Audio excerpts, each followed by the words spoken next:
मेरे प्यारे बच्चों, वेलकम है मेरे चैनल पे। मेरा नाम सूरज आनंद है, मैं केमिस्ट्री टीचर हूँ आपका।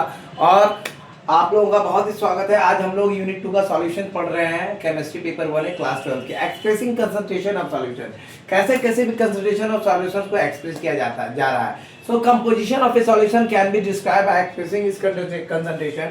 The concentration of solution may be defined as the amount of solute present in the given amount of the solution. It can be described either quantitatively or qualitatively. So composition जो किसी भी solution का होता है उसे हम describe कैसे करते हैं, उसके concentration के आधार पे करते हैं। तो concentration of solution क्या होता है, इसकी परिभाषा क्या है? The amount of solute present, जितना amount of solute present होगा किसी भी amount of given solution में, उसे concentration of solution कहते हैं। इसे हम डिस्क्राइब करते हैं या तो क्वांटिटेटिवली या क्वालिटेटिवली। एग्जांपल के तौर पे क्वांटिटेटिवली को हम लोग सिंपली कह सकते हैं, say that the solution is dilute which is means very relatively very small quantity of solute is present on the solution, is concentrated which means that relatively large quantity of solute is present. However, it is better to express concentration of solution quantitatively. कहने का तात्पर्य example के तौर पे कि qualitatively को हम simply कह सकते हैं कि ऐसा सॉल्यूशन में जो डाइल्यूट होगा, जिसका मतलब है कि रिलेटिवली बहुत small amount quantity of solute present होगा, और सॉल्यूशन कंसंट्रेटेड होगा जब उसके relatively large quantity of solute present होंगे उसमें। हाउएवर ये बेटर होगा कि कंसंट्रेशन को एक्सप्रेस करें सॉल्यूशन को क्वांटिटेटिवली तरीके से। द कंसंट्रेशन ऑफ सॉल्यूशन में be express by several ways are follow. Concentration of solution को इस तरीके से दिखाया जा सकता है। सबसे पहला मास परसेंटेज और वॉल्यूम परसेंटेज। मास परसेंटेज जो कंपाउंड का होगा, मास परसेंटेज अगर किसी कंपाउंड का निकालते हैं गिवन सॉल्यूशन में, तो वो क्या है, mass of the component per 100 gram of the solution में निकाला जाता है। सो मास ऑफ द कंपोनेंट क्या है, mass of the component in the solution by total mass of the solution into 100, यानी मास परसेंटेज ऑफ कंपोनेंट क्या होगा, उस कंपोनेंट का मास सॉल्यूशन में बटे पूरा का पूरा मास उस सॉल्यूशन का गुणे 100। एग्जांपल के तौर पे लेते हैं, WA कोई मास है कंपोनेंट A का और WB मास है कंपोनेंट B का, तो सॉल्यूशन का मास परसेंटेज कैसे निकालेंगे? A का mass percentage of A equal to WA by WA plus WB into 100। अगर मास WB का निकालना है तो B equal to WB by WA plus WB into 100 हो जाएगा। सो मेरे प्यारे बच्चों, ये था आज का मास परसेंटेज और वॉल्यूम परसेंटेज। अब हम लोग इसके आगे जो पढ़ने वाले हैं, मास परसेंटेज और वॉल्यूम परसेंटेज के बाद, मास परसेंटेज और वॉल्यूम परसेंटेज के बाद हम लोग दूसरा पढ़ेंगे क्या होता है आपका ये सारी चीजें। आपकी ये चीजें आगे जाकर के बढ़ेंगी। मास परसेंटेज निकला, वॉल्यूम परसेंटेज निकला, अब हम लोग दूसरा ऐसा कंसंट्रेशन कैसे निकाल सकते हैं ये हम लोग देखेंगे। तो आप देखिए कि वीडियो में बने रहिए, बिना स्किप के वीडियो को आप देखते रहे और वीडियो आपका आगे भी जाएगा। और ये टॉपिक मैं कोशिश करूंगा कि मास परसेंटेज या वॉल्यूम परसेंटेज का खत्म हो जाए। तो मेरे प्यारे बच्चों, आप जैसा कि देख पा रहे हैं कि मैंने केमिस्ट्री के लिए बहुत मेहनत की क्लास 10th के लिए, और आप लोगों के लिए भी लगा हुआ हूँ। तो आप थोड़ा सा एक मेरा हेल्प कर दीजिए कि आप लोग क्रैश कोर्स के लिए क्लास 10th के बच्चों को मोटिवेट कीजिए। तो मेरे प्यारे बच्चों, अब हम लोग करेंगे वॉल्यूम परसेंटेज। तो वॉल्यूम परसेंटेज क्या होता है? मास परसेंटेज तो हमने निकाल लिया, अब वॉल्यूम परसेंटेज। तो वॉल्यूम परसेंटेज क्या होगा? मास परसेंट या वॉल्यूम परसेंट में मास परसेंटेज हमने निकाला, अब हम लोग वॉल्यूम परसेंटेज के ऊपर चर्चा करेंगे। तो वॉल्यूम परसेंटेज क्या होता है? In case of liquid dissolved in another liquid, in case of a liquid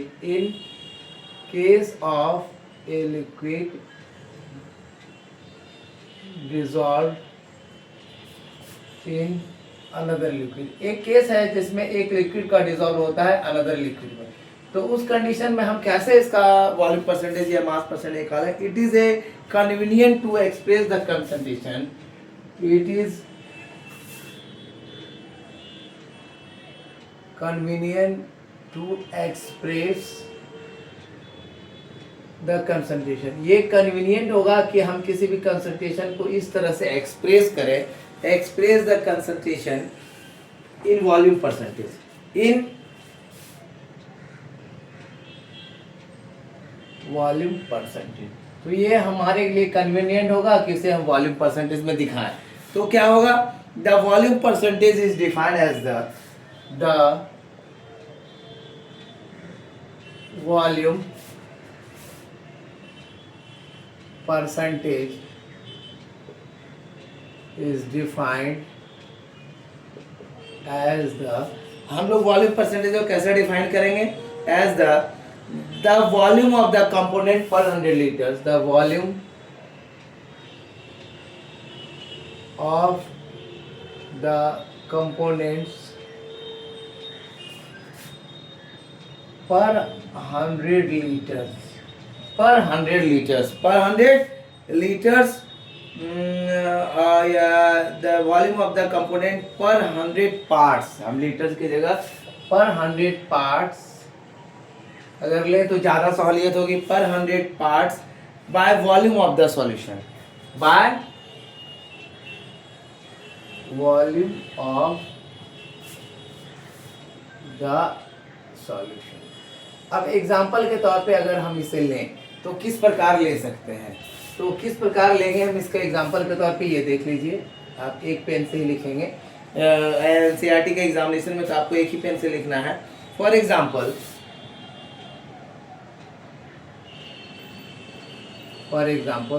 if, अगर हम मान के चलते हैं if VA and VB are the ये दो है हमारे पास सॉल्यूशन वॉल्यूम का, are the volume of the two components, are the volume of the two components A and B है हमारे पास, तो हम क्या करेंगे, respectively in a solution is then respectively in a solution, ठीक है, सॉल्यूशन में है, then volume percentage of A is equal to volume percentage of A is equal to क्या निकलेगा मेरा, volume of A by volume of A by volume of A plus volume of B into 100। ये हम लिख सकते हैं, ये formula आपका हो गया। तो इस तरह से अब हम लोग मास बाय वॉल्यूम परसेंटेज पढ़ेंगे, मास बाय वॉल्यूम परसेंटेज। अब हम लोग मास कैसे निकाल सकते हैं वॉल्यूम परसेंटेज के द्वारा, वो हम लोग जानेंगे। तो आप देखिए कि यानी WV, ये क्या होगा आपका WV से हम कहते हैं शॉर्ट में, और ये हम लोग अब जानकारी प्राप्त करेंगे। So sometime we express the concentration of weight volume, sometime we express the concentration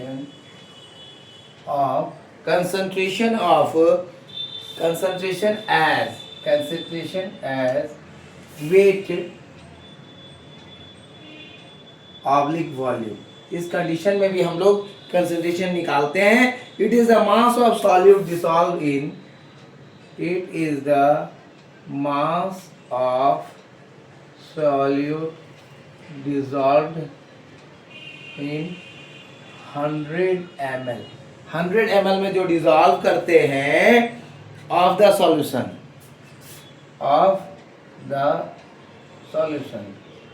this unit is commonly, ये जो यूनिट होगा हमारा इज कॉमनली क्या कहलाएगा, दिस यूनिट इज कॉमनली क्या कहलाएगा, is commonly use in medicine and pharmacy, use in medicine and pharmacy. ठीक है, मेडिसिन और फार्मेसी में हम लोग इसका इस्तेमाल करते हैं। फॉर एग्जाम्पल बहुत ही आसान तरीके से मैं बता रहा हूँ, बहुत ही शॉर्ट तरीके से बता रहा हूँ, आप इसे ध्यान देके चलिए। For example A 10% solution of sodium chloride, A 10% solution of sodium chloride, जिसका हमको W और B दोनों निकालना है, वेट और volume, means that 10 gram of sodium, means that 10 gram of sodium, 10 gram sodium का of sodium chloride are dissolve in, chloride dissolved in 100 milliliter of solution। यही होगा, यही मान के हम लोग चलते हैं, यही होता भी है इन 100 ml ऑफ सॉल्यूशन। सो पहला क्या था, हम लोगों ने क्या पढ़ा, हम लोग पढ़ क्या रहे हैं, हम लोग मास परसेंटेज या वॉल्यूम परसेंटेज पर पढ़ रहे हैं। मास परसेंटेज और वॉल्यूम परसेंटेज निकालने के लिए हम लोग पढ़ रहे हैं। ये पहला था हमारा पार्ट, और पहला पार्ट मैंने कंप्लीट कर दिया। तो वॉल्यूम परसेंटेज क्या होता है कि इस केस में अगर लिक्विड, एक केस में लिक्विड अगर मान के चलिए डिसॉल्व हो रहा है अनदर लिक्विड से, तो ये क्या होगा, कन्वीनियंट होगा एक्सप्रेस करने के लिए कंसंट्रेशन को वॉल्यूम परसेंटेज है। तो वॉल्यूम परसेंटेज को हम कैसे परिभाषित कर सकते हैं, the volume of the component, यानी किसी भी कंपोनेंट्स का वॉल्यूम पर 100 पार्ट्स, यानी 100 पार्ट के by volume of the solution. Example के तौर पे अगर V और VV वॉल्यूम है तो कंपोनेंट्स का A और B का रिस्पेक्टिवली सॉल्यूशन में, तो वॉल्यूम परसेंटेज ऑफ A क्या होगा, volume of A by volume of A plus volume of B into 100। अब हम मान के क्या चलेंगे कि mass by volume percentage WV कैसे निकालेंगे। कभी कभी क्या होता है कि हम लोग कंसंट्रेशन को एक्सप्रेस करते हैं वेट और वॉल्यूम के टर्म में।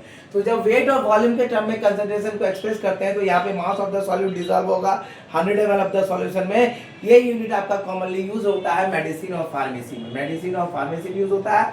अगर 10 ग्राम सॉल्यूशन सोडियम क्लोराइड का डिसॉल्व में, मतलब है 10 ग्राम का सोडियम, 10 सोडियम डिसॉल्व हो रहा है 100 ml ऑफ सॉल्यूशन में। तो ये था आज का वीडियोस आपका। अब हम लोग पार्ट्स पर मिलियन पढ़ेंगे एनसीईआरटी के आधार पर। हम लोग पहला पढ़ लिए, अब हम लोग पढ़ेंगे वॉल्यूम परसेंटेज भी हम लोग पढ़ लिया। अब हम लोग पढ़ेंगे पार्ट्स पर मिलियन इसका, उसके बाद पढ़ेंगे पार्ट्स पर मिलियन के बाद मोल फ्रैक्शन पढ़ेंगे, और ये आपका टॉपिक खत्म हो जाएगा। मोलैरिटी पढ़ेंगे, ठीक है, और मोलैरिटी पढ़ेंगे। तो ये आपका था पहला था मास परसेंटेज और वॉल्यूम परसेंटेज। तो ये हो गया पहला आपका, ये आपका मास परसेंटेज वॉल्यूम पर, ये तीसरा हो गया आपका, ठीक है, ये आपका हो गया तीसरा, और ये हो गया आपका ये दूसरा हुआ। हम लोग मास परसेंटेज निकाले, दूसरा तीसरा हो गया आपका वॉल्यूम परसेंटेज। तो ये हो गया 2 और ये हो गया 3। तो 3 चीज़ें हम लोग आज पढ़ चुके हैं। 3 चीज़ें के बाद हम लोग पढ़ेंगे पार्ट्स पर मिलियन, ठीक है, उसके बाद हम लोग पढ़ेंगे मोलैरिटी या मोलैलिटी। आप इसको मान के चलिए कि ये पहला था आपका, ठीक है, पहला था, दूसरा, तीसरा और चौथा। हम लोग 4 भागों में बांट देंगे। पहला मास परसेंटेज, वॉल्यूम परसेंटेज, उसके बाद पढ़ेंगे पार्ट्स पर मिलियन, ठीक है, उसके बाद पढ़ेंगे आपका क्या कहता है मोलैरिटी ऑफ द सॉल्यूशन, आपका पढ़ेंगे दूसरा, ठीक है। पहला हम लोगों ने क्या पढ़ा, मास परसेंटेज और वॉल्यूम परसेंटेज, दूसरा पढ़ेंगे पार्ट्स पर मिलियन, तीसरा पढ़ेंगे मोलैरिटी ऑफ ए सॉल्यूशन, और उसके बाद मोलैलिटी ऑफ ए सॉल्यूशन। ये थी आज की वीडियोस आपकी क्लास 12 के बच्चों। मेरा आपसे यही निवेदन है कि आप वीडियो को बिना स्किप किए पूरा वीडियो देखिए और वीडियोस के थ्रू आउट जाइए और पूरा का पूरा फायदा उठाइए। मैं केमिस्ट्री को पढ़ाता हूँ बहुत साधारण तरीके से, जो बच्चों को समझ में आ जाए। सो वीडियोस को ज़्यादा से ज़्यादा व्यूज़ दीजिए, ज़्यादा से ज़्यादा लाइक कीजिए, ज़्यादा से ज़्यादा उन बच्चों को शेयर कीजिए जो हमारे चैनल पर नए हैं और नहीं आए हैं। उनको बताइए कि आनंद सर एक बहुत सिंपल तरीके से केमिस्ट्री पढ़ाते हैं, तुम्हारा सिलेबस में भी कंप्लीट हो सकता है। कुछ क्वेश्चंस, कुछ टॉपिक, ये सब इंपॉर्टेंट टॉपिक है आपका यूनिट 2 का सॉल्यूशंस का। सो मेरे प्यारे बच्चों, सब्सक्राइब भी करवाइए कुछ बच्चों से, जो कि वो बच्चे मेरे चैनल पे आ सकें, और ज़्यादा से ज़्यादा शेयर कीजिए बिना स्किप किए वीडियो को। Thank you all of you.